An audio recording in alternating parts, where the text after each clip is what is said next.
Ooh, that's exactly on the table. But how do you manage that? Hi there, everybody. My name is Tim. I'm a librarian from High Plains Library District, and we're back again with another virtual reality interview. And today we're going to be talking about National Women's History Month. With me today is one of my colleagues and friends, Sandra, the librarian. So feel free to introduce yourself real quick. Maybe tell them a little bit about yourself. Well, my name is Sandra. Do you want my last name in there too? No. I'm Sandra Kelly. I am one of the outreach librarians here at High Plains. I've worked for High Plains for about 7 years, and I just really love being in the outreach department. We get to see a lot of people face to face, which means a lot to me. Absolutely. So thank you so much for joining me today. Like I said, we're going to be talking about National Women's History Month a little bit, maybe the significance it has in your life, or maybe the time you use during this month to reflect on what it's like being a woman and living in this world as a woman. Just with that, I just wanted to give you the opportunity to just kind of talk a little bit about what National Women's History Month is and just kind of the way we deal with it as a society. Month is in many ways a lot like the National African American History Month. It is a time when we try to talk more about women's contribution to history. But as you were mentioning, it is fairly superficial. We most often see little blurbs that will show up online, social media posts. Occasionally there is a magazine cover. Here at the library, you've done a great job with including posts and blurbs in our Facebook page.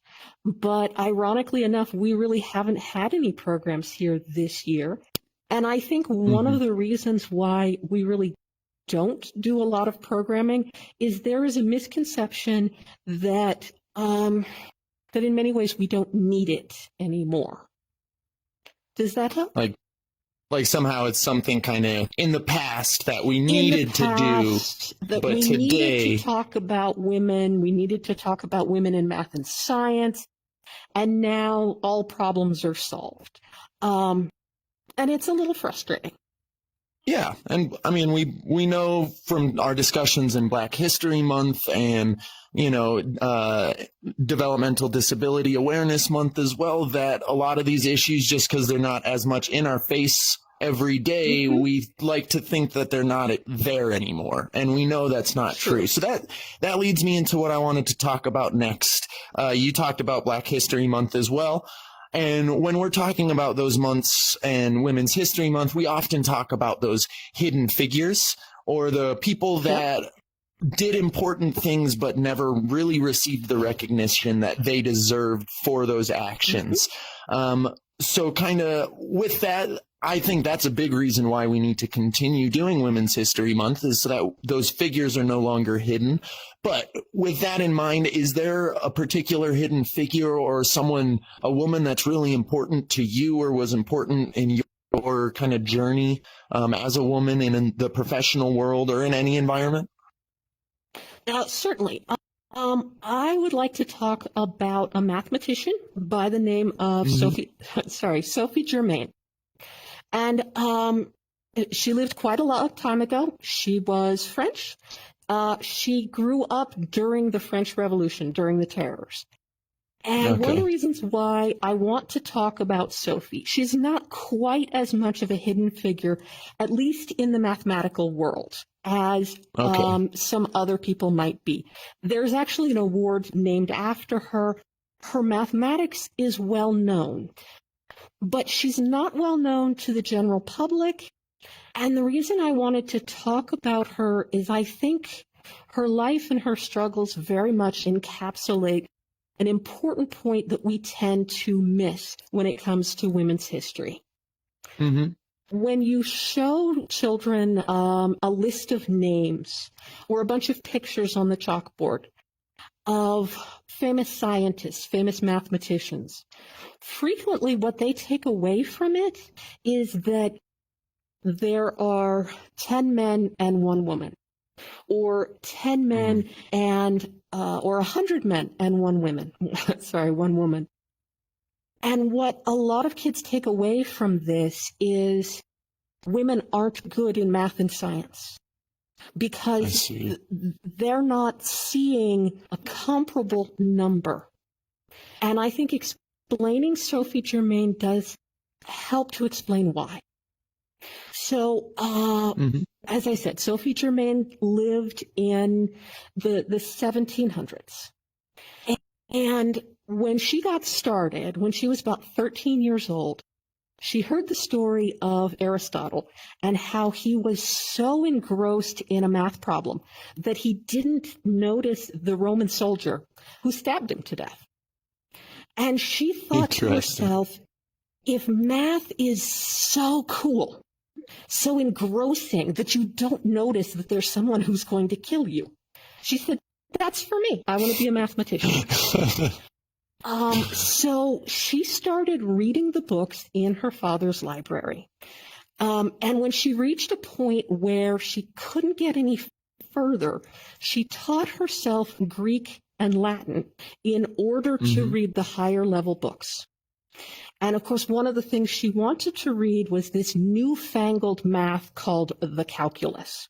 And that was something she absolutely had to learn Greek and Latin in order to do.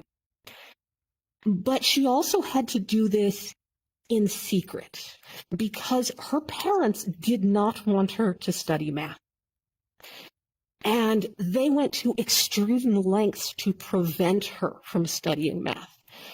Because she kept sneaking down to the library, they started taking her candles. They hid her clothes at night so that she couldn't go down to the library and study the books. And they finally decided to let her study math when they found her one morning in the library, wrapped in blankets.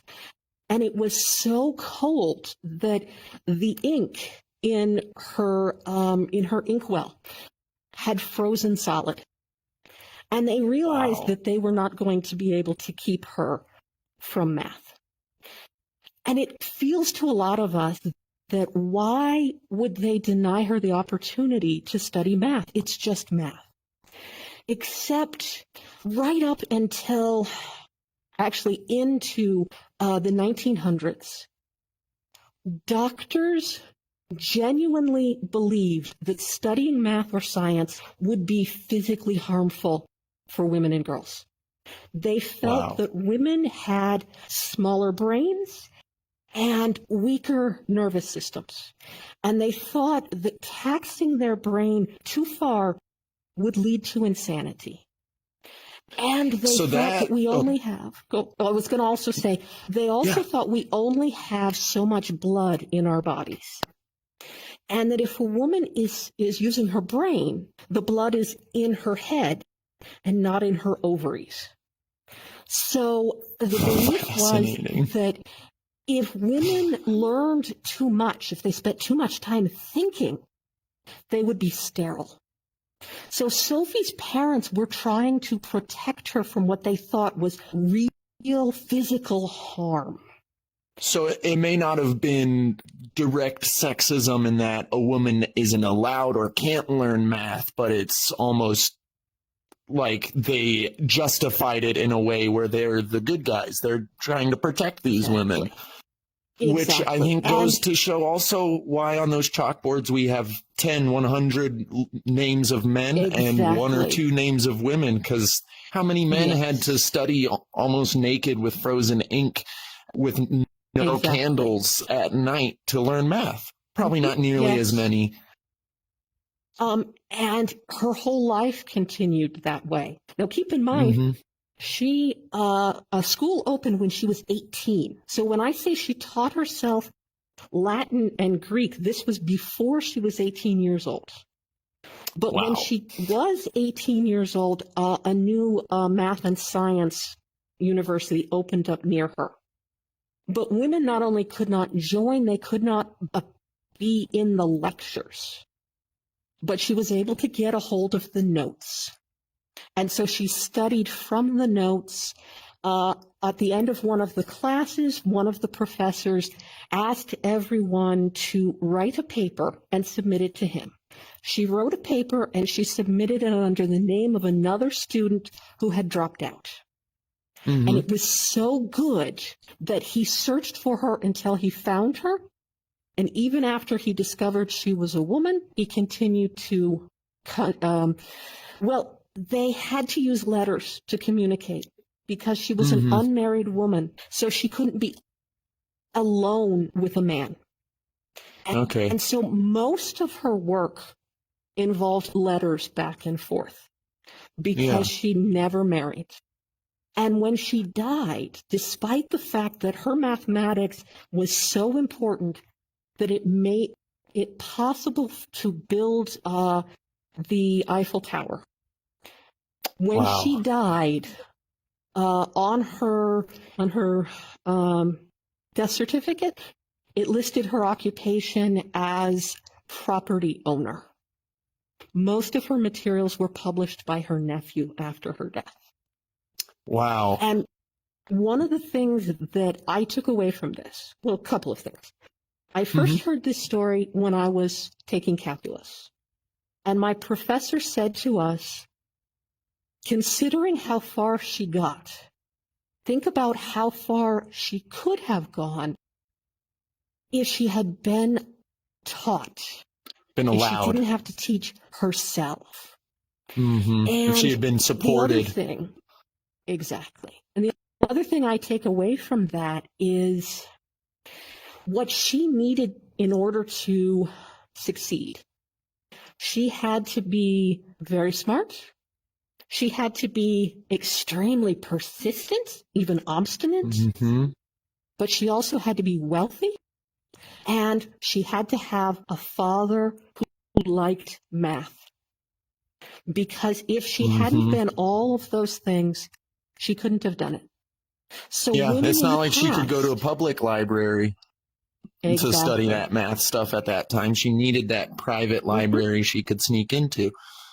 Exactly. Wow. So the reason that you see 10, 100 men and one woman, that one woman is actually an amazing surprise because she had to have enough time to be a mathematician, a scientist.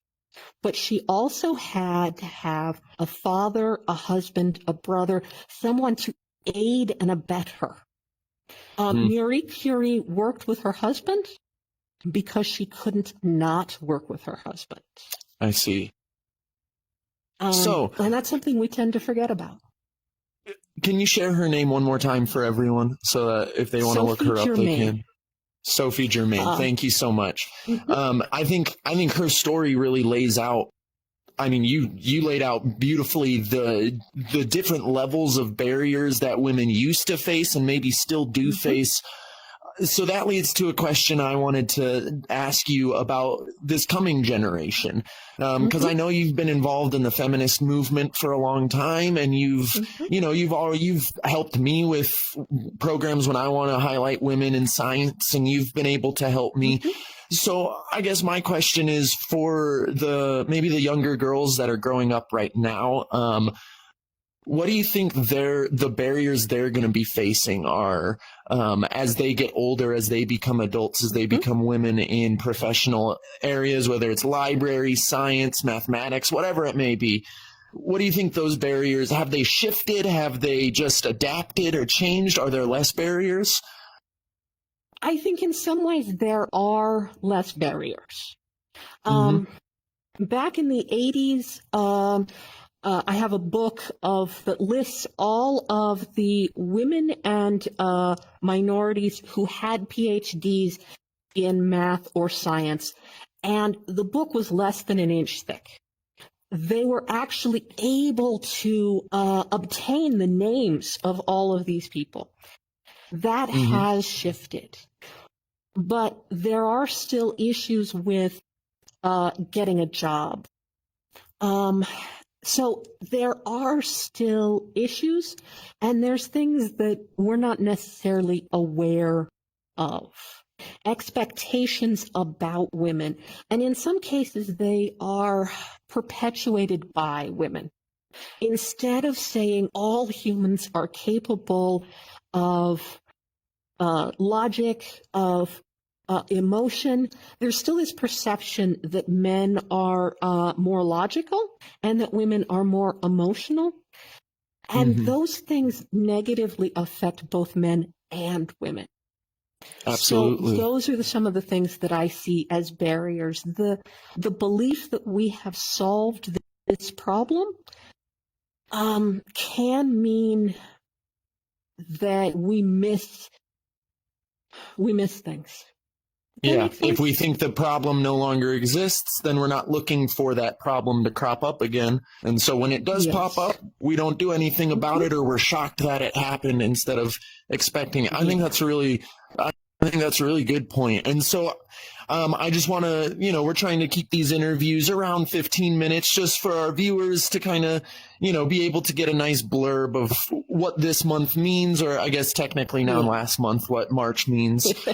So just before we wrap up, just as a final thought, can you just explain a little bit what feminism means to you personally? Feminism means not having your potential limited by your gender or your sex. And I believe that's for both men and women. As an example, my older sister, she was voted to be the chief of her volunteer fire department. But the board said that they didn't want a woman to be the chief.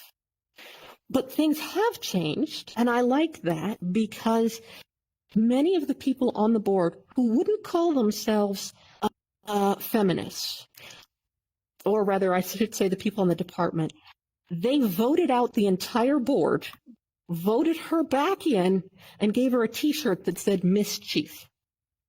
So it is fully possible I love that. And so it's fully possible to be a feminist as a man, as a woman. Feminism has gotten kind of a bad reputation, but I don't think we need to be careful not to let that limit us. If you don't want to use the word feminism, okay, maybe you have another term for it. I've heard the word egalitarian being thrown around. I like egalitarian. Yeah. I've also heard people complain that suggests too broad of an idea, but I like egalitarian because it says you don't have to be limited by your sex or by your gender. And that's what I want to see. Everybody having opportunities based on their interest, their talents, and their intellect. And their personal ability as well. Yeah, absolutely not. Yes. Well, thank you so much, Sandra, for joining me today. I hope this was educational for everyone who's watching. We'll be back again later this month or next month with another interview based off of some social issues in the world, so be sure to look out for that. But once again, Sandra, thank you so much for joining me today. I look forward to having you back to discuss other things. And I hope to see you guys later. Absolutely. See you later, friends.